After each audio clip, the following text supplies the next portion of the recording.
नमस्ते विद्यार्थी मित्रांनो, आजचे आपण हिस्ट्री ऑफ पंढरपूर या विषयामध्ये पंढरपूरचं ऐतिहासिक महत्त्व या प्रकरणामध्ये आपण प्राचीन पंढरपूरचा रेफरन्स याचा अभ्यास करणार आहे. श्री संत नामदेव महाराज यांच्या मते नामदेव महाराजांचा जर कालखंड जर पाहिला इसवी सन 1270 ते इसवी सन 1350, तर त्यांच्या मते पंढरपूरचं ते महत्त्व सांगताना म्हणतात, जेव्हा नव्हते चराचर तेव्हा होते पंढरपूर, किंवा आधी रचिली पंढरी मग वैकुंठ नगरी.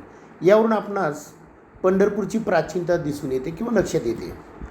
पंढरपूर येथील भीमा नदीचा किंवा चंद्रभागा नदीचा उल्लेख श्रीमद भागवत स्कंद 5 अध्याय 19 आलेला आहे. तसेच महाभारतातही भीष्म पर्व 9 चंद्रभागा नदीचा उल्लेख आढळतो. यावरून चंद्रभागा ही भागवत आणि महाभारत रचना काळात प्रसिद्ध असल्याचे दिसून येते. यावरून सुद्धा आपल्याला पंढरपूरचं प्राचीनत्व दिसून येते.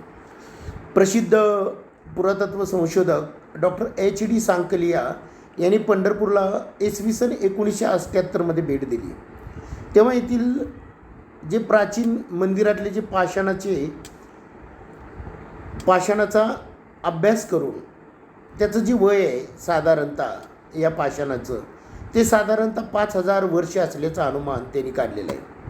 तसेच मालू सोनार नावाच्या एका कवीने मालू तारण नावाचा 32 अध्यायाचा एक ग्रंथ लिहिलेला आहे. या ग्रंथामध्ये त्याने एक छोटीशी कथा सांगितलेली आहे. यामध्ये शालिवान राजाचा प्रधान रामचंद्र सदाशिव सोनार याने दिंडीरवन तोडून पंढरपूरची स्थापना केल्याचा उल्लेख केलेला आहे. म्हणजे त्यावेळी पंढरपूरची जी यात्रा आहे ती पायी चालत करावी लागत असे. वाटेत घनदाट अरण्य असे. या अरण्यामध्ये चोर दरोडेखोर यात्रेकरूंना लुटत त्यांचे प्रसंगी प्राणीही घेत.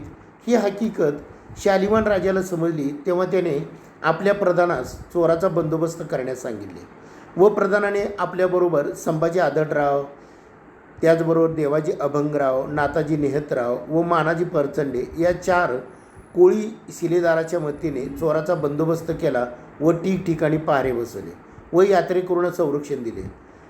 आणि अशा पद्धतीनं इसवी सन 83 पंढरपूरची स्थापना केल्याचा उल्लेख आढळतो. त्याचबरोबर पंढरपूरचे देवस्थानचे अस्तित्व दाखवणाऱ्या उपलब्ध लेखापैकी सर्वात जुना लेख आहे इसवी सन 516 ताम्रपटात आहे. याचा उल्लेख म्हैसूर सरकारच्या इसवी सन 1929 पुरातत्व खात्याच्या अहवालामध्ये आहे. या ताम्रपटात राष्ट्रकूट अविधेयाने जयद्विट्य नावाच्या ब्राह्मणास अनेवारी, चाळ, कणंदक व दूधपल्ली या गावासह पांडुरंगपल्ली हे गाव दान केल्याचा उल्लेख आहे. ही गावे म्हणजेच हल्लीचे अनवली, चळे, कोंढरकी व पंढरपुरी होत. तसेच आनंद रामायणामध्ये भीमा नदीचा उल्लेख आढळतो. प्रभू रामचंद्रांनी या तीर्थक्षेत्राला भेट दिल्याचा प्रसंग वर्णिला आहे. तसेच केरळ प्रांतातील कालटी या गावी आद्य शंकराचार्य यांचा जो कालखंड आहे इसवी सन 732 ते इसवी सन 788 हा होऊन गेलेला आहे. तर या पांडुरंग अष्टम नावाचे त्याने 8 श्लोकाचे स्तुतिपर संस्कृत काव्य लिहिलेले आहे. ते काव्य पंढरपूरचा काळ ठरवण्यासाठी अतिशय उपयुक्त असलेलं आपल्याला दिसून येते. त्याचबरोबर राष्ट्रकूटाच्या पूर्वी महाराष्ट्रामध्ये सातवाहनाचा अंमल होता. त्या काळात पंढरपूरचा उल्लेख असलेला शिलालेख उपलब्ध नाही. पण इसवी सन 480 राष्ट्रकूटाचा मानांक नावाचा राजा बंगालच्या उपसागरापासून भीमा नदीच्या तीरापर्यंतच्या प्रदेशात राज्य करीत होता. त्यानंतर त्याचे राज्य 3 भागात वाटून ते 3 मुलांच्याकडे गेले. दक्षिणेकडचा जो भाग आहे तो अविधेयाकडे जाऊन पंढरपूर त्यामध्ये समाविष्ट झाले. इसवी सन 615 अविधेयाचा नातू इंद्र या चालुक्य पुलकेशी दुसरा याने जिंकल्यावर पंढरपूर चालुक्याच्या अंमलाखाली गेले. म्हणजे राष्ट्रकूटाकडून पंढरपूर हे चालुक्य सत्तेखाली गेल्याचा उल्लेख आढळतो.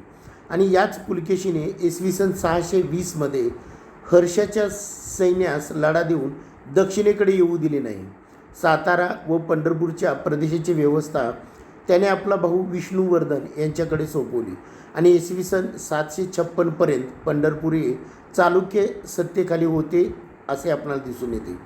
राष्ट्रकूटाच्या अविदेयाच्या ताम्रपटाच्या तिसऱ्या पत्र्याच्या पाठीमागे मानखेडचा राष्ट्रकूट राजा अमोघ वर्ष पहिला याने पूर्वीचे दान चालू ठेवल्याचा उल्लेख आढळतो. यावरून चालुक्यानंतर किंवा चालुक्य सत्तेनंतर मानखेडच्या राष्ट्रकूटाच्या अंमलाखाली पंढरपूर होते व ते राज्य चालुक्य तेलब दुसरा यांनी जिंकले. चालुक्य सोमेश्वराने आपली राजधानी मानखेडहून कल्याणीस नेली. चालुक्यकालीन शिलालेखात पंढरपूरचा उल्लेख नाही, पण इसवी सन 1062 दिव्य सुचरित या तेलुगू ग्रंथात तिरुपतीच्या विठ्ठल नामक राजाचा उल्लेख आहे. यावरून पंढरपूरच्या विठ्ठलाची कीर्ती त्या काळात तिरुपतीपर्यंत पोचली होती व राजे लोकही या देवाचे नाव धारण करीत होते असे दिसते. चालुक्य राजवट इसवी सन 1180 नष्ट झाली किंवा संपुष्टात आली.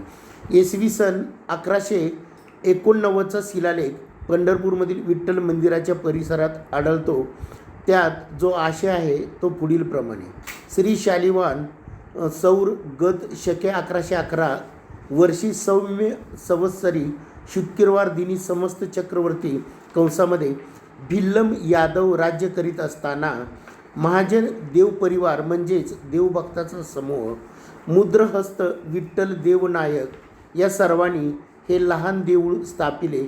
या देवळास कुणी अतिसो म्हणजे पीडा किंवा उपद्रव देईल त्यास विठ्ठलाचे आण आहे. यावरून शग तुळपुळे यांनी इसवी सनाच्या 12व्या शतकाच्या अखेरीस पंढरपूर या विठ्ठल क्षेत्राशी देवगिरीच्या यादवाचा संबंध आलेला होता. तेथील विठ्ठल देव हा एवढा लोकप्रिय होता की महाराष्ट्रात व्यक्ती नामकरणासाठी त्याचे नाव श्रद्धेने वापरले जात होते. हा शिलालेख पंढरपूरमधील विठ्ठल मंदिर परिसरात आढळतो. अशा पद्धतीनं मित्रांनो, आजच्या आपण व्हिडिओ लेक्चरमध्ये प्राचीन पंढरपूरचं महत्त्व आपण जाणून घेतलेलं आहे. त्यानंतरच्या व्हिडिओ लेक्चरमध्ये आपण मध्ययुगीन पंढरपूर याचा अभ्यास करणार आहोत.